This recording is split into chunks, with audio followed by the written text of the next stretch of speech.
Claro, lo desconocía. hay un movimiento muy fuerte de todos los países del tercer mundo, de los no alineados, que se llamaban en ese momento, que lo cuenta un poco uno de los entrevistados. Nosotros no lo tomamos como tema central, pero un poco se cuenta toda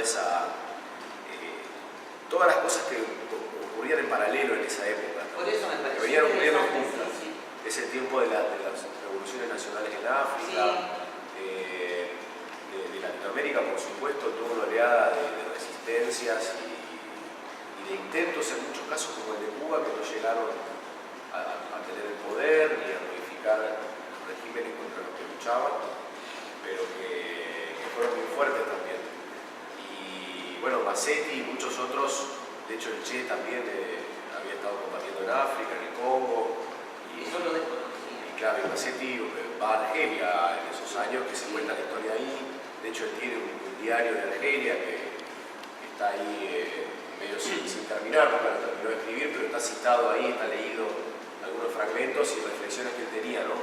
Es muy curioso cómo culturas tan distintas de alguna forma se aunan, porque él ve cosas que nos pasan a nosotros en Latinoamérica, ¿no? En esos países.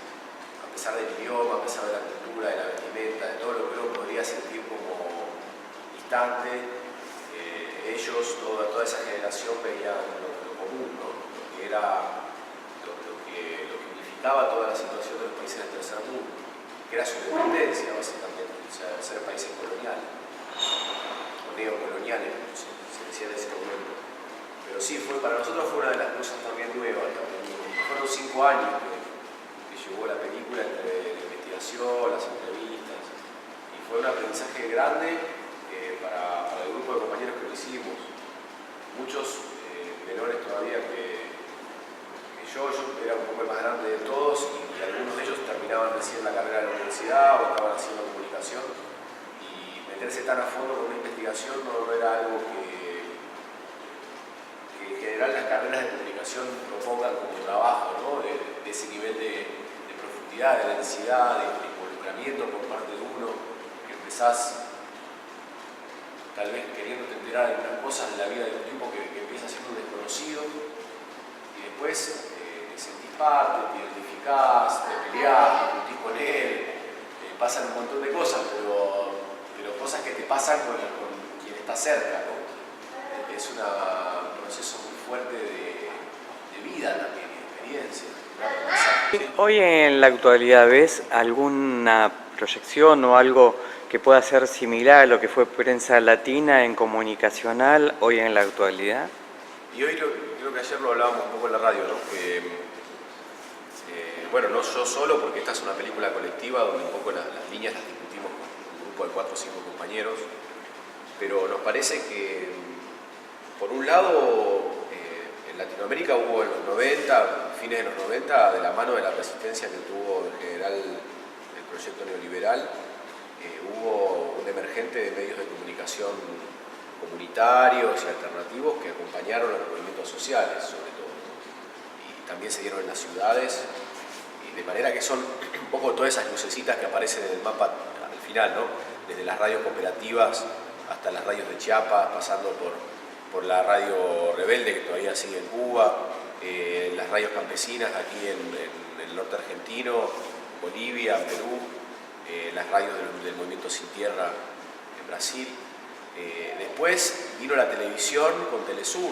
A nosotros Telesur nos parece una experiencia que, con toda la distancia histórica que tiene con lo de Prensa Latina, es la primera tentativa de poder disputarle la audiencia a las grandes cadenas de televisión como la CNN, por ejemplo, a nivel informativo. De manera que sí, hay un montón de referentes y las cosas van cambiando, y nada puede ser igual que Prensa Latina. Todo va a ser nuevo, distinto, y se tiene que ir acomodando al contexto que le toca vivir, digamos.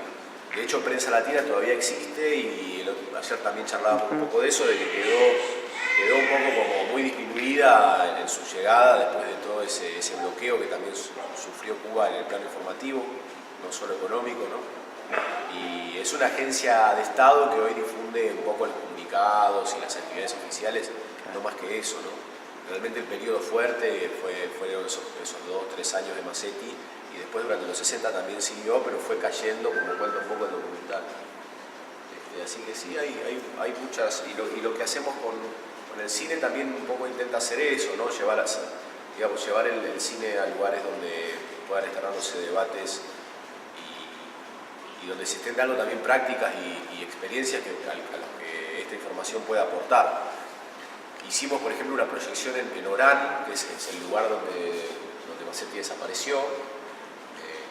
Jujuy, en realidad es Salta, pero como Salta da una vuelta, como que abraza Jujuy, ¿no?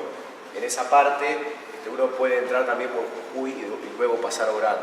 Y ahí estaban, muy cerca de ahí, estaban en una protesta unos trabajadores del ingenio Ledesma, que no está lejos del lugar, y que desconocían totalmente la historia de Masetti, a pesar de haberse desarrollado en sus últimos años a pocos kilómetros, ¿no? de donde ellos estaban. Así que fue muy rica esa experiencia de poder proyectar ahí en una carpa que tenían armada, en una campe que estaban haciendo frente a las puertas ahí de la empresa, y que ellos nos contaran lo que para ellos significaba una experiencia histórica así. De esas hubo muchas. Nosotros hicimos en el 2014 una gira por todo el noroeste y hubo unas 30 proyecciones, algunas muy masivas, de mucha gente, otras mucho más pequeñas, pero muy ricas también, con grupos chicos donde se debatieron muchos temas, y de universidades hasta centros culturales, hasta grupos de teatro, bueno, de todo un poco. En pueblos muy pequeños, no solo en las ciudades grandes. Y eso lo tratamos de seguir haciendo después de estos años. La película es del 2014 y ya van 2 años de que se sigue pasando así. Y esperamos que sean muchos más, porque la verdad que no queremos que pierda vigencia un poco lo que cuenta, y no está hecha sobre la coyuntura de esos años, sino más en general, así que esa es nuestra idea.